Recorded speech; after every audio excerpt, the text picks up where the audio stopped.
the man in the arena, right? It's the men and women in the arena who are actually doing the work, right? Who are letting their blood be spilt on the ground. The ones that are actually trying.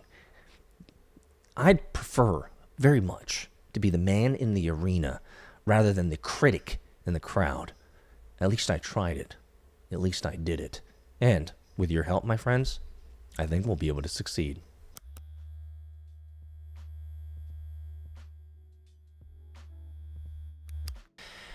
T-minus 6 days, my friends. How are you? I hope you're doing well. Well, yesterday, if you guys saw from my video, as well as the two newsletters, our Garage ID newsletter, as well as my personal, that in 6 days from now, we're going to be launching our first Kickstarter campaign. And I'll tell you, the inbound has been amazing. I've received so many different questions around what's going on, what am I building, but I've also received numerous questions about why are we using Kickstarter? And I want to address this question immediately, because I'm probably going to get more of this as we go along. But we are T-minus 6 days from our official launch of our Kickstarter campaign. And this is the first time I have ever done a Kickstarter campaign. So I want to go over 5 reasons why we're doing Kickstarter as opposed to other mechanisms of fundraising. First and foremost, number one, we've never done Kickstarter before. I've never done Kickstarter before. I've invested or supported Kickstarter campaigns in the past, mostly not getting the rewards until about 2-3 years later. I can remember one specifically, a video game called Toe Jam and Earl. Some of you guys might have played that video game back in the 90s on, I think, Sega Genesis. That's right, Sega Genesis. I supported that Kickstarter campaign, and it took them like 3.5 years to actually deliver, and I got my reward. And I never ended up playing the daggone game. But anyway, I've never done a Kickstarter campaign myself. And so this is one of those new experiences. And there's a lot of opportunity here to figure out, hey, how do you launch a successful Kickstarter campaign? How do you do one well? Now, I think there's a lot of best practices out there, and certainly from the consult that we've received from several marketing firms and marketing companies that we've worked with or I've talked with about this, we're doing everything right, from lots of media, lots of infographics, great rewards and great tiers. And so I feel really hopeful for our Kickstarter campaign, and we're only shooting for $250,000 as our goal. So I truly feel that we can knock that out of the park and do it exceptionally well. So the number one reason is this: I love new experiences. I love challenges. I love trying new technology platforms out. And Kickstarter is one of those that has always been on my mind.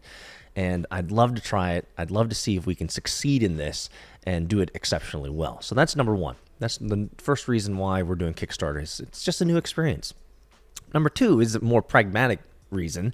My venture fund is tapped out. So we've deployed all of our $16 million of capital last year and early this year into investments. And frankly, my venture fund itself has been tapped out. And frankly, when it comes to the market dynamics and the current market sentiment, as well as, let's just say, the overall meta of the market, it's not a great time to be raising venture funds for startups. Now, I believe that the startup that we're building is exceptional. I think there's a great value proposition. There's an amazing long tail return on investment for any type of investors. But Kickstarter, the constraint of not having funds ourselves to deploy in this, and the fact that we want to run a new experience, run a new experiment with Kickstarter, that those two ideas coupled together, it just makes a lot of sense that we would try going crowdfunding instead of giving equity away for a big check or multiple big checks. I think this is a passion project for us as the founders who've helped me build this. And as a passion project, we really want to keep it close to the vest. And so, again, Kickstarter is a great mechanism for getting crowdfunding and starting this off, and we don't have to give equity away. We really want to focus on user value, which is number 3. The third reason why we're using Kickstarter is we really want to focus on user value first. Are the functions, are the features, are the things that we're building actually useful to our end user personas? We have multiple, by the way. If you didn't know, we're addressing the entirety of the entire spectrum of the automotive and motorsport world. So our user personas that we're focusing on are obviously drivers of any kind, race teams of any kind, event organizers, right? There's never been a platform built specifically for the automotive and motorsport world when it comes to event management and event organization. So that's our third user persona. Fourth user persona is retails and vendors in the automotive and motorsport world. We want to create the world's largest marketplace so that whatever type of ride that you have, whatever type of machine that you have in your garage, you'll be able to connect with retailers, service providers, so that you can get discounts on maintenance, services, upgrades, parts, all that stuff. And we're having some great conversations already with vendors, partners, products, aftermarket companies, etc. Because it's not hard for them to give us discount codes so that you guys can benefit from saying, hey, I'm going to upload my Mercedes, or I'm going to upload my Civic, or I'm going to upload my Honda, I'm going to upload my Toyota, I'm going to upload whatever car that you have, and then be able to directly connect you with vendors, service providers, so that you can get discounts. Like, this is something that's absolutely essential for us, that the users of our application actually receive value out of what we're doing. Many of you guys know in the software and product development game that 80% of features in most products are rarely or if ever used. I hate that statistic. It tells us clearly that we're spending a lot of time building functions and features that nobody uses and nobody cares about. And so it's so essential that we build an MVP. Our alpha was great. Our beta is even better.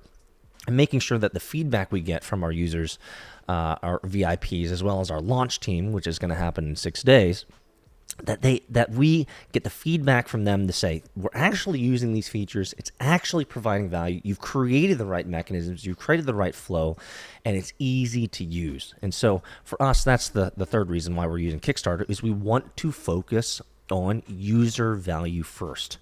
And venture capital money, big checks, VC money coming in, can sometimes move us away from that type of focus. And so it might be interesting to look at it this way, but money as a constraint, or burn as a constraint, can actually be a good thing, because it heightens focus. It narrows the focus, because we don't have unlimited money, right? If we got a check-in of $5 million, which we've had these conversations already with some VCs who want to get in, but if someone gives us a check for $5 million, it completely opens up the gates of just, hey, let's spend more on marketing. Let's spend more on this. Let's spend more on this. Let's scale it here. That's not always the right thing to do. And so since this product, since this rollout, since this passion project that we've been working on for almost a year now is so close to our hearts, we don't want to mess this up. And so we want to make sure that the users are getting imminent value, that the features and functions that we're building are exactly the right things. So that's the first three reasons. The fourth reason is we want to show momentum. We want to show trajectory. We want to show good growth metrics. Now, obviously, this is good in preparation for next VC capital raises or investment from big checks or family offices or institutions, which, again, we've had these conversations, and we will continue to have these conversations with these types of entities and individuals. But we actually want to show real growth, real desire, real market need. Are we actually touching at the user personas that we say that we're building for, and are they actually receiving the value, and are they actually using the application? These metrics are good for us, right? We have user growth, user growth in terms of signups. We have the right type of functionality that's being used, the amount of time people are spending on our site and leveraging the functions and features that we have, as well as obviously transactional value. Are they actually transacting? Are they creating the tiers if you're a driver? And are you getting money in through sponsors? Like, we love seeing this. And so it's one of those things where Kickstarter allows us to narrow the focus on user value. Do not allow us to have a huge war chest where we can spend money irresponsibly, which would never be something that we do anyway. But as a benefit, if we do our work well, we will show positive growth trajectory in the right direction. that's a win, right? So when we sit down with investors post our Kickstarter campaign, this will give us opportunities to say, yes, we did have great growth. The market really needs this. The users are actually supporting us. We have a great launch team VIP behind the scenes community, which some of you guys might want to be a part of, right? And all of our growth trajectory tells us that this is something that either needs to be pivoted or changed, or we're heading in the right direction. Let's get more money in so we can build it even better and scale it globally. And so this is a powerful metrics play for us, and we want to make sure that we're doing the right things and we have the right growth metrics, the right trajectories that would give us a valuation. Number one, that would be excellent, but number two, give us enough proof in the pudding, per se, for investment capital later. And last but not least, number 5 is actually the most important to me. This is my opportunity to be humble and ask for community help. Over the last 3 startups, the last 3 startups that I've focused on and built since, let's say, 2017. So I've had 3 exits, 3 early equity buyouts, the last companies. And I've grown those companies through online means, social media, marketing, etc., the usual fare. But I've never actually gone out to my entire network and said, hey, I actually need your help to build this. It's not that I didn't need, the users and the followers and subscribers and my network and homies and friends and family. It's not that I didn't need those for my previous startups, but I didn't specifically ask them. I didn't reach out to my cousins. I didn't reach out to my aunts and uncles. I didn't reach out to my family. I didn't ask my network. And the reason is because the last 3 companies that I helped build that I got, early equity buyouts from were all deep in the digital currency and Bitcoin space. And this is a space that still has a lot of dissonance and conflict around it. There's still a lot of educational hurdles that must be overcome. And frankly, since it's still relatively a new and nascent technology, and there's a lot of unknowns in that, is that I would never ask my overall global community and my close network to support me in something that doesn't have it has a lot of dissonance behind it, right? Now, I'm a firm believer of Bitcoin because I've been in Bitcoin since 2011. Maybe I have survivorship bias. Maybe I have some types of anchor bias, a psychological bias, because I've actually survived the last 3 big waves of Bitcoin, and certainly I've profited immensely off that. Some of you guys well know. But again, it's one of those technology areas that's so bleeding edge that a lot of people aren't convinced yet. So it's not one of those things that I felt good about asking my network for help. But this is a passion project. This is close to my heart. This is, as you guys read from my newsletter, this is a convergence of 3 powerful things in my life that I never imagined I'd be able to do. I'd be able to build and work in startups, in product development. But secondly, I get to build it in an area that I absolutely love, racing and driving cars. And number 3, it actually affects my family, my son, who's a full-time driver, right? Like this is a convergence of 3 areas of my life that I never imagined could actually work. And one of our user personas is the average day car owner. So anyone who owns a car in a garage, you can use you need discounts on maintenance or services, like period, full stop. And so for me, one of the reasons why we wanted to use Kickstarter is this is a great way for me to humbly ask for help from my entire community. If you own a car, you own a machine in your garage, it should be in Garage ID. It should be something that you will be able to either get discounts on services and parts, but you should be able to monetize your digital assets. Ooh, think about that, guys.